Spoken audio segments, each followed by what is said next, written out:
Find the common factor of 6 and 8।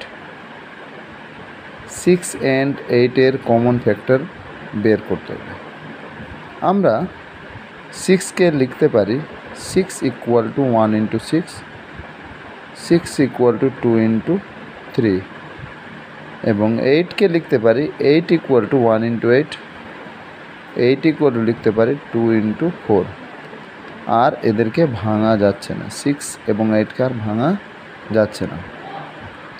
তাহলে এই দুটো প্লেসে কমন কি আছে? 1 কমন, 2 কমন। তাহলে যে দুটো নাম্বার কমন আছে 1 এবং 2, তাহলে আমরা অ্যান্সারে অর্থাৎ কমন ফ্যাক্টর লিখতে পারি 1 এবং 2।